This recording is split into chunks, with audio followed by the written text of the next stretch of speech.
Hey, I want to talk about a subject that I've touched on before. I've actually uploaded previous videos on this and discarded them partly because my number of videos was queuing up, but also because it happens so regularly that unfortunately there would be another example for me to work with, and that is indeed the case. So there has been an incident in Georgia. I'm not sure whereabouts exactly, but basically there was a guy who was taking legal highs.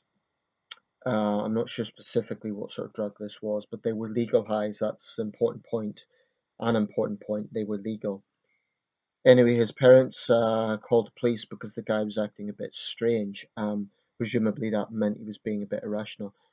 Personally, I'm dead set against drugs in the first place. I think it's crazy to put chemicals into your body, but that's beside the point.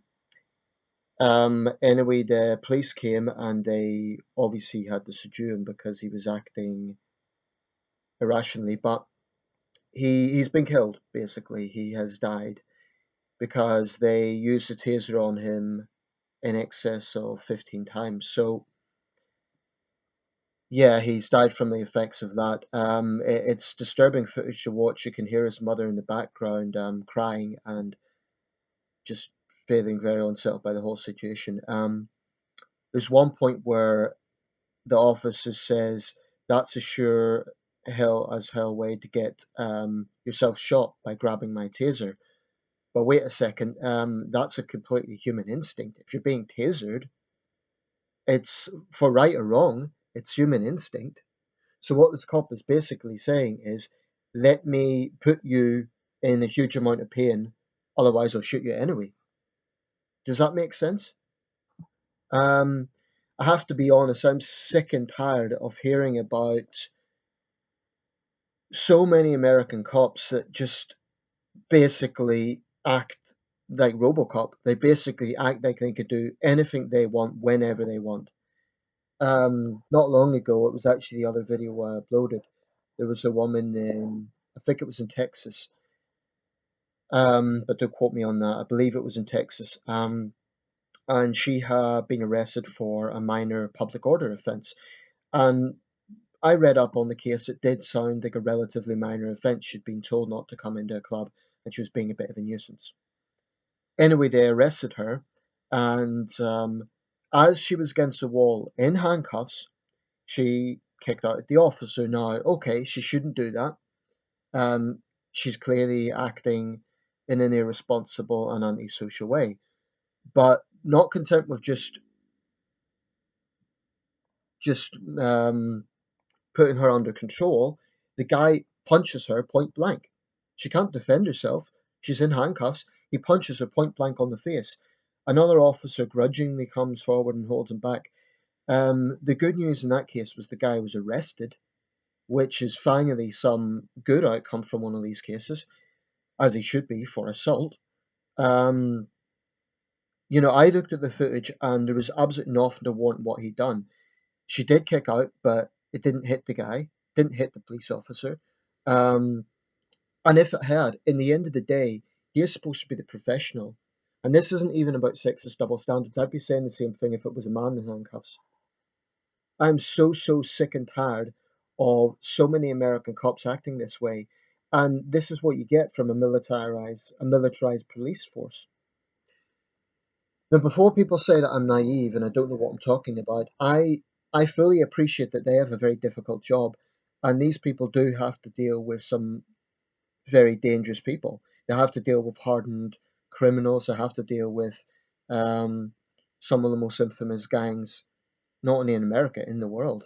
So I know they have a difficult job on their hands, but almost all of these cases are situations that are simply not balanced. That there is not. It's not a case of the officer clearly defending his or occasionally her own life. It is almost always overreach. I'm not saying that with every case. So, for example, I think the Trayvon Martin case, to use a prominent example, may be somewhat different from Eric Garner in New York City. I don't think you could just make a blanket thing and say they're all the same. I don't think that's the case.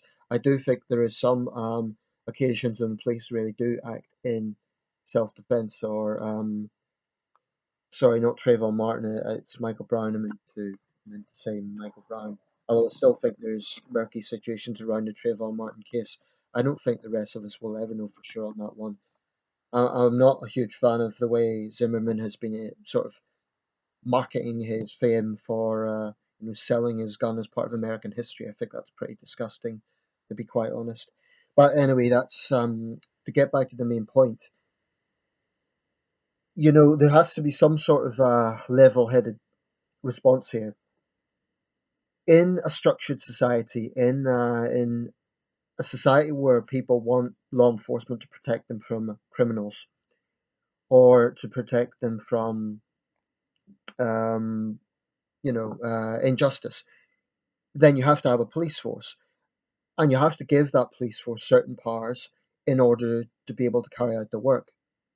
And depending on the exact local circumstances, you have to, I think, make certain allowances and certain let's say, not every police force in the world has to deal with the same situation. So a police force in, I don't know, rural Norway isn't going to have the same on their plate as a police force in a major city like Paris, London, and New York City, or even an area that has very high crime. I don't know what this area's crime statistics are like, so I'm not going to get into that. I don't even know what part of Georgia it was. But clearly, 15 times was excessive. This guy was already in handcuffs. Okay, he looks like quite a big guy, but 15 times is excessive. As I understand it, tasers are extremely painful. Once or twice is enough to subdue someone. 15 times. I don't know if he died from a heart attack or what happened, but the point is a man is dead. And once again, I would be surprised if anyone is held to account over it. People will say, oh, well, it's entirely his own fault. But there's a few things to bear in mind. The drugs were legal highs. So it's not like he's knowingly taking illegal drugs.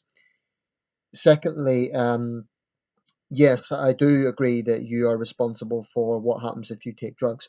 But I also think that the police, as they are in a sober state of mind, they're responsible for keeping this person under control. Clearly, the drugs are having an impact on his mind. He doesn't know what he's doing. It just makes me very angry that this situation is accepted by so many Americans. It's like so often the excuse is, oh, he was resisting arrest. This attitude really troubles me because that line, he or she was resisting arrest, can be used as an excuse for absolutely anything. All an officer has to say is come out with that, and then a lot of people just believe it point blank. They don't actually look and actually try to think objectively about the situation. Um, and frankly, what does that tell you? If resisting arrest is enough to kill someone, that is the very definition of a police state. And I defy anyone to say otherwise. That is honestly as bad as Egypt or any other any other country that is accused of being a police state. America's no better. In fact, it's arguably worse. Um, and this is, anyone who's consistently looked at my channel will know that I'm not anti-American, but I do maintain my conviction on this. Far too often, American police just go over the top, and no one is really reining in on them because if a politician speaks up and criticizes them, then they say, "Oh, they're traitors to the boys in blue."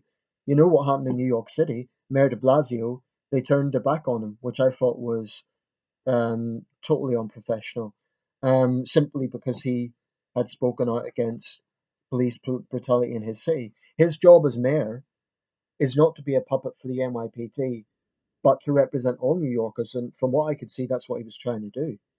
Now, this is not a. I understand this isn't a black and white thing because you don't want a situation where police are laying off in case they get accused of something, because then genuinely dangerous and arrogant criminals will go out and do what they want.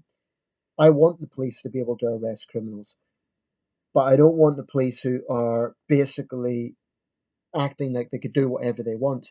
And I'm talking about America, but this applies to anywhere in the world. We have occasionally had situations like this in the UK. All that does is stir up animosity in the community. all it does is make the public frightened of the police, not the criminals frightened of the police, the public. Okay, because then people start to think all it will take is a misunderstanding, and you could end up getting tasered. I have seen people asking for directions and making a minor traffic violation, and then the cop, on that occasion it was a woman, actually threatening to arrest them.